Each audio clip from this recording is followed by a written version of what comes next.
Good evening and welcome to the Norfolk Board of Selectmen's meeting of April 12th. My name is Jim Lehan. To my right is Mr. Palumbo.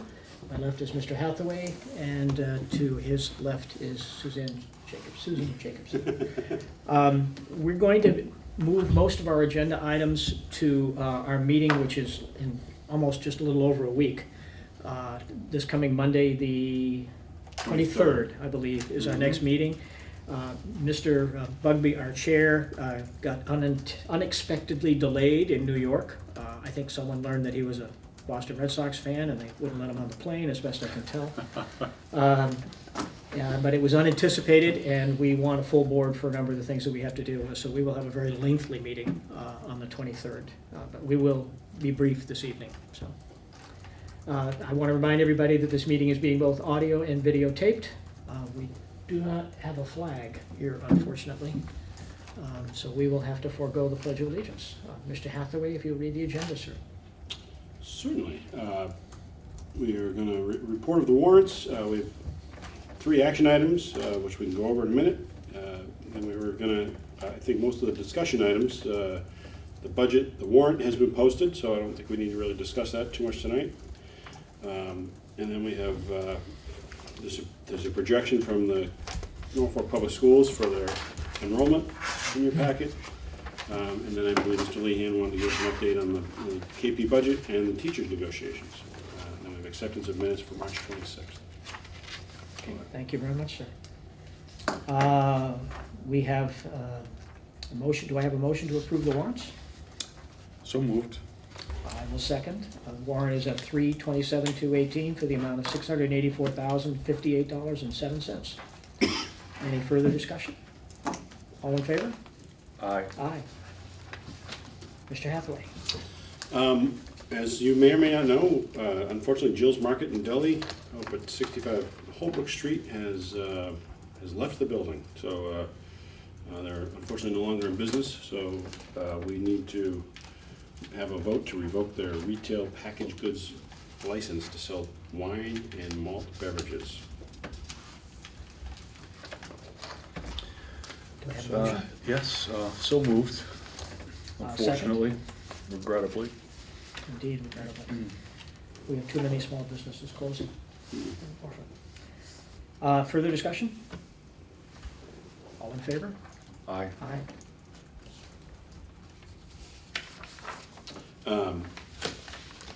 In your packet, something from a couple of years ago, we actually had the fuel-efficient vehicle policy.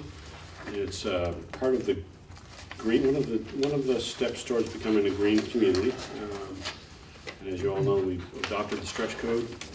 Doesn't mean we automatically become a green community, but one of the other steps towards doing that, along with solar and some as-of-right zoning, that it goes along with this, in sync with the stretch code, is the fuel-efficient vehicle policy. And again, apparently we presented it to the board a couple of years ago and then never fully adopted it. And it talks about just buying, when we buy cars for the town, we'll look to buy fuel-efficient vehicles. There are certainly some exemptions. The public safety, the police cars may not necessarily fall into, although it's, we're trying to reach those goals, but those vehicles may not be in there. And obviously the large dump trucks that the DPW runs are probably not going to get 29 miles per gallon either.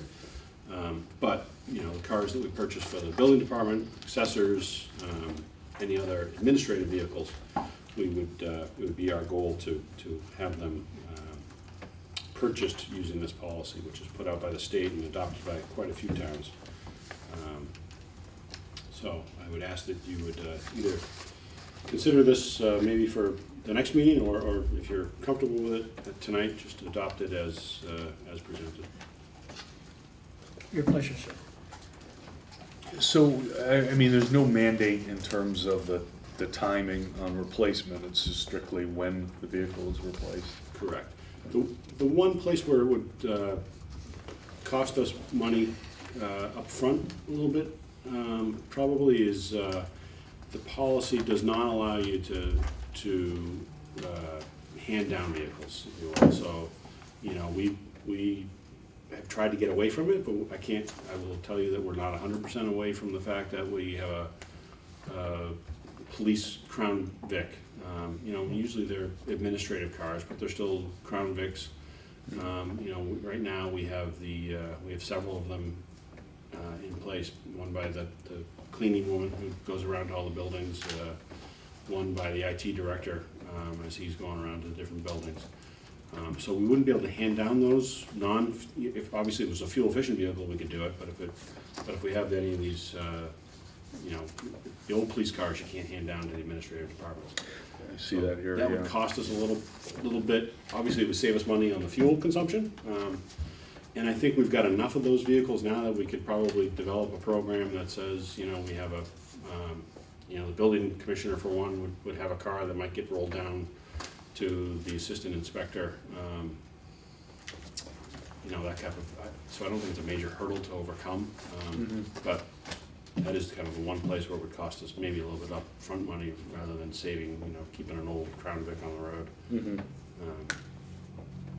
But this is pretty much lifted from the state It is requirement, absolutely so lifted from the state. there's no latitude here, correct? No, I mean, it's, No, I mean, all the miles per gallon things are easy, Yeah. they're no-brainers. Really, the only thing that caught my eye, again, is that one, just Yeah. the handing down concept. And, we have, several years ago, we bought the assessor's car. The Prius. It had a little, it's Is it a Prius? it's not a Prius, but it's a little tiny Ford. Focus. Focus, okay. Yeah. It's and tiny. They love it, and it's, John says that thing just sips gas, so, using that's a smarter thing to do than use an old Crown Vic that gets 12 miles to the gallon. So I think we would actually, I'm sure, the green community people will tell me, we'll save money in the long run if we do that rather than keep these old cars in place. So I just wanted to give you that heads up.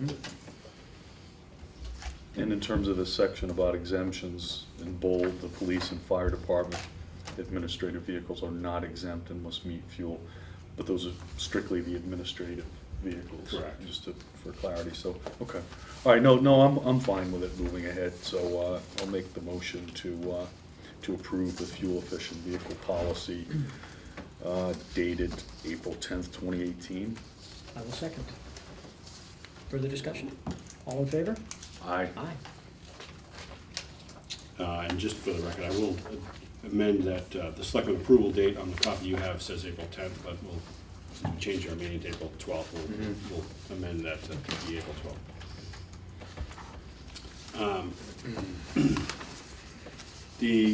So Jim, I know you had a conversation with Matt about the PPA at the Yes. police station. So we're not actually at the point of the full PPA, the power purchase agreement. But what we're looking for is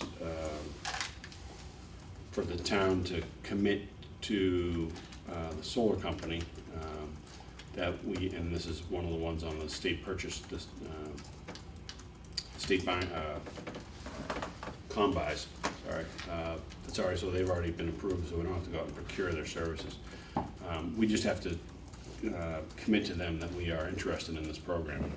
The one that we're talking about, there's two plans. One is to put solar on top of the police station, and the second one is to, if you remember, probably 7-8 years ago, we created a overlay district in between Village of River's Edge and the transfer station that we were thinking about putting solar in, and so we'd like to still pursue that. And so what we're asking for right now is just that the board take a vote that we are committed to investigate that, and it's so that the solar company will know that we have, some skin in the game, and they'll spend some money doing some engineering to give us a proposal. So that's at the point we are right now. Yeah, I attended the meeting, Jeff, on the presentation of this, and on the police station specifically, we have to vote the willingness to enter into that agreement for the building committee to make the decision to do it. They can't do it Okay, independently okay. of us. So that's really the formality of this, is to give the building committee the opportunity to say yes. Mm. First blush, Matt's far better at the calculations on this than I am, but it sure looked like almost a Yeah. no-brainer. Oh, yeah. Yeah. It's a good location there, right? in terms It's a of the- perfect Well, the police location. bus, Yeah. perfect, yeah. Perfect, It's I mean, wide it open. can't get any better. Yeah. And it would supply, if I remember, 25% of the power for the building, and we would be paying 7 cents for the remaining electrical use, and rather than the 10 to 14 that is mostly being charged today, so. And with no cost to Yeah. us. Yeah. On a No 20-year. capital costs, No yeah. capital cost, on a 20-year deal, so. But the building committee cannot pursue this without the board authorizing that, so that's the reason it's on the agenda. Did I do reasonably well That on sounds that? even better than my explanation, thank you.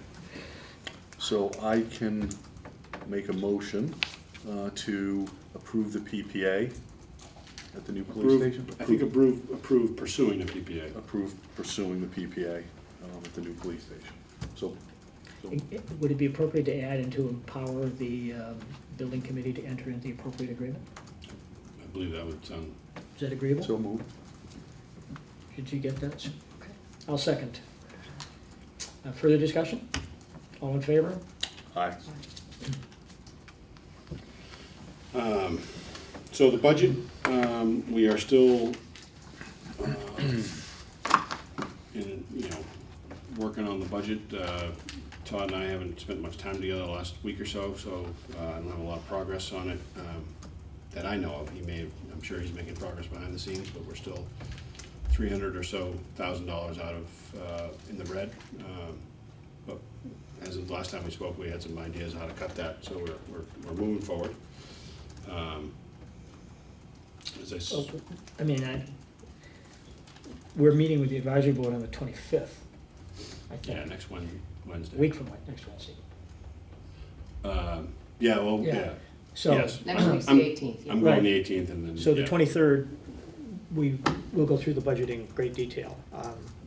I was at KP yesterday, and they have made some concessions that will be helpful to all three towns, but certainly to us. So let's defer that, if that's agreeable, until the 23rd, because we'll have everything pretty much finalized, because we're gonna present a balanced budget on the 25th, so, one way or the other. What time is that meeting on the 23rd? 23rd, 7 o'clock, our meeting. Our meeting. Our meeting. So we're not starting it early yet. Oh, we could. It doesn't matter to me, it's a Monday night, we'll do whatever you. Well, we have a lot on the agenda. We do I have a just lot. don't- You wanna start it early? Are you available? I mean, as long as it's okay with Scott, I think. I Yeah, we can do- send out an email to all. 6? Great, You wanna yeah. start at 6? Probably should. It's gonna be a big agenda. Yeah, it will be a heavy agenda. Because we should go through that budget in great detail. Yeah, I Bruins playing that night? Bruins playing that night? I don't know, but that's why we have DVRs. Well, if agreeable with Scott, let's plan on starting the meeting at 6. Good idea. And I'll just mention quickly, I was part of the negotiation team at KP last night, and we did come to an agreement on the new contract, so there's some little bit of cleanup work to do around job descriptions and things of that nature, but for all intents and purposes, we have what I think is a fair deal for all parties, so. Nice to bring that to closure. Good work. And I know we're probably not gonna go through the elementary school projections, but I'll just make 2 comments from what I've kind of gleaned from it. This is kind of some interesting information. When I was reading through this, I said, wow. It is, yeah, I mean, on the good news from a budgeting point of view anyway, is that the pre-K through 6 from 2007 to 2017 has gone down quite a bit. We Right. peaked in 2009 at actually we peaked in 2007 at 1080, and kind of bottomed out, if you will, in 2014 at 891. It's kind of interesting, that's the year, of course, the new school came online, and then we've risen just in 4 years now back up to 952. So again, gone from 891 to 952, so pretty significant rise in that little time.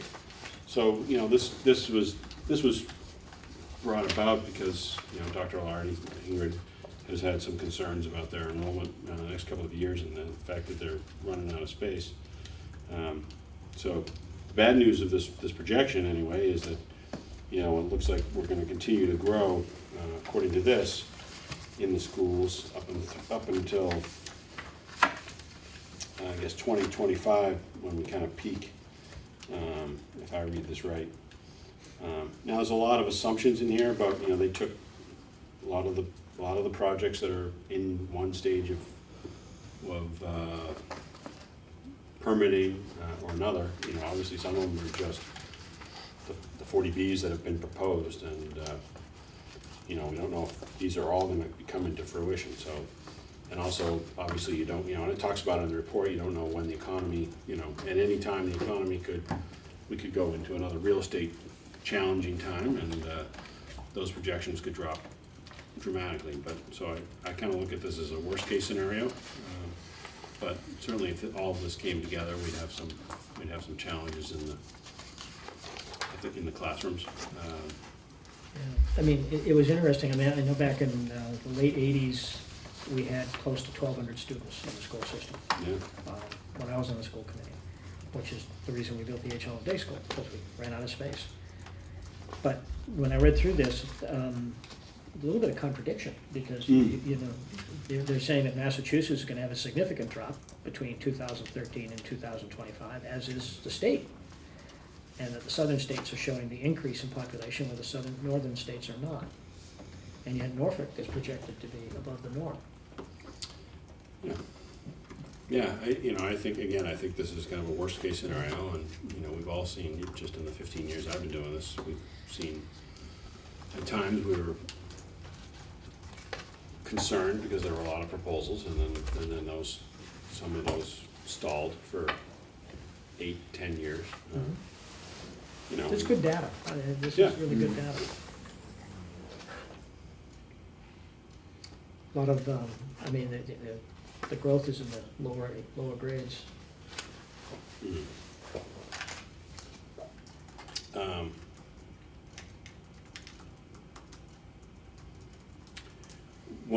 I sent you an email today, just one of the new business started, physical therapy business up at 65 Holbrook, so Village River's Edge. They're having an open house on Saturday, 11 to 2. Town officials are available. Welcome to attend. I'm sure they would be more than happy if any residents showed up too. Obviously, they're selling their business, so well, they're selling their services. One other bit of important news that I have is Jim heard it earlier, but I did go through a process of preparing for Marion Harrington's retirement, and Sue, posted the job and interviewed several candidates, and I've selected our good friend here, Sue Jacobson, to replace replace Marion. She's been filling in while Marion's been out with some knee challenges, so Congratulations. she's got a head start. So, Well, congratulations to Jack. My sympathy to you. wow, Sue. That's great. You've been terrific in filling in for Marion. Marion is she's a tradition up there, so, Absolutely. yeah. It's funny, we had, I didn't get to witness it firsthand, but I heard about it afterwards. The water department has been struggling with finding the water line next door, where they're building the new credit union.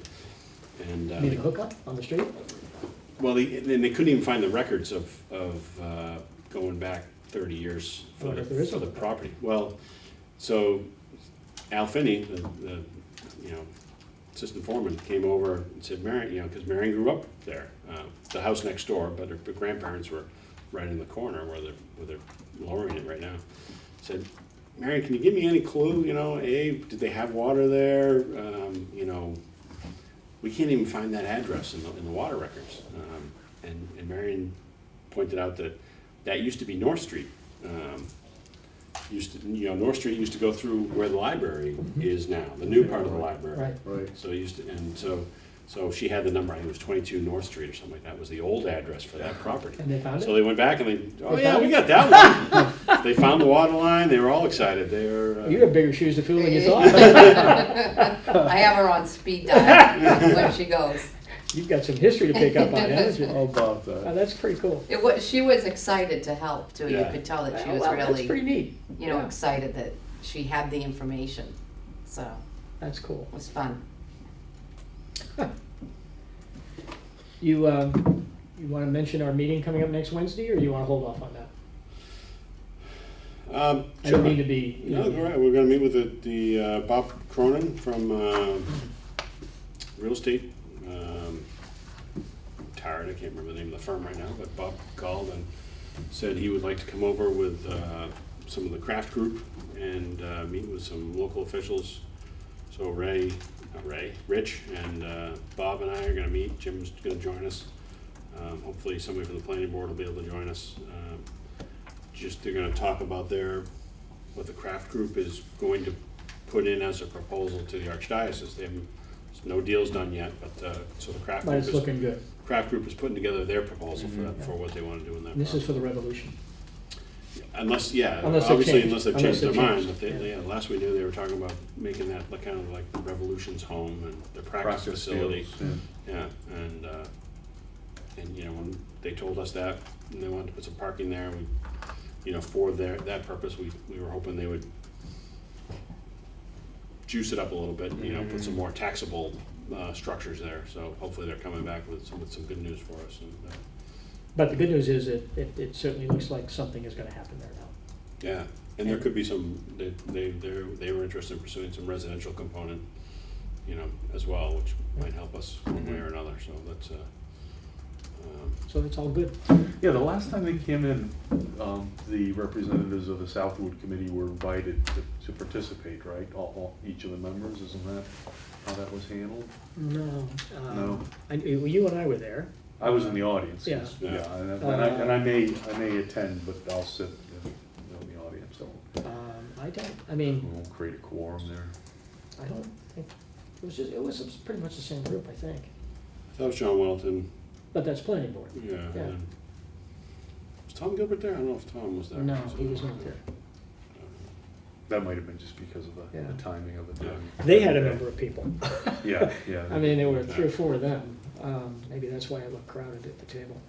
The Collier group. Collier Group, yes. Collier Group, that's it, yeah. I was getting there. Another couple minutes. See, Marion's rubbing off on you already. Very Okay. good. Do we want to do the acceptance of minutes? Are we up to date in terms of, I think I've read all the ones that you've reviewed, all the ones Sounds you've like just sent. March 26th. is the- Right, that's the last, I believe we've approved all I up think until so. these. Yeah, so Okay, we're up to date. yep. So I don't think there's anything. Do we know- Oh, okay, so there's nothing to approve. Not the March 26th ones? It's on the agenda. I assumed that we hadn't voted it. I've reviewed everything you sent me. Okay, so then- if that's So we need true. to vote. Then we can vote. Okay. Okay, I will make the motion to approve the minutes of March 26, 2018. Second. All in favor? Aye. Aye. Why don't we defer all of the rest here until, Yeah, although I know Jeff had a question about why I was wearing a University of New Hampshire shirt today. well, you're an alumni, that's what it says. And I went to my daughter's national Letter letter of of intent. intent signing. Oh, really? Oh, So she's gonna Fun. go. She's going to UNH, She's following gonna go mom to and dad, UNH huh? and play some field hockey up there. So I wanted just to answer your question. That's fun. Yeah, we did that 4 years ago for my daughter. you had a my daughter in Rachel. UNH too? No, No. but she was playing soccer at Bentley, so they did the same. Yeah, You it's got quite a fun. clan going here. What's that? Got quite a clan going up there now. Yeah. I've got 2 UNH daughters, 2 UNH grads. There's a lot of Norfolk, certainly, if I wear this, I tend to always bump into somebody in Norfolk. My daughter went there, or I went there, or whatever, a lot of, That's fun. Hmm. Congratulations. Yeah, thanks. that It'll be is- a lot that's of fun. exciting. Good for you. It'll be great, she'll play field hockey a lot in the Boston area, BC, Northeastern, down in Providence, Yep. so it'll be a good time. You're not Big gonna be shout around out. very much. Big shout out, Big shout out for Christina. Yep. Very proud of her. big shout out. Anything you'd like to add, sir? I don't believe so. I mean, we'll be hearing from Bob in terms of his plan as far as the roads and such. He's gonna come in, well, he's planning on coming in on the 23rd Yeah. unless you guys, No, keep them there. Yeah, we Yeah, better. it'll just be a long night. it's fine, we went in. We'll make up for it tonight. Yeah. Yeah. That's okay. And then we'll plan on starting at 6 if Mr. Bugby can make it. Yeah, I'll send an email tomorrow. Okay. Hopefully he was able to get on the plane. I know how that can happen. It happened to me in DC. And it just happens. Yeah. We good, sir? Yeah, flew in today myself. I'm good. Yep, we're good. Thank you for joining us briefly this evening. So you can tune us on for dinner at 6 o'clock on Monday, the 23rd. But thank you for joining us, and be safe. So I'll go ahead and make the motion to adjourn. I'll have a second. There will be no discussion. All in favor? Aye. Aye. Again, thank you for joining us, and we'll see you on the 23rd, 6 o'clock.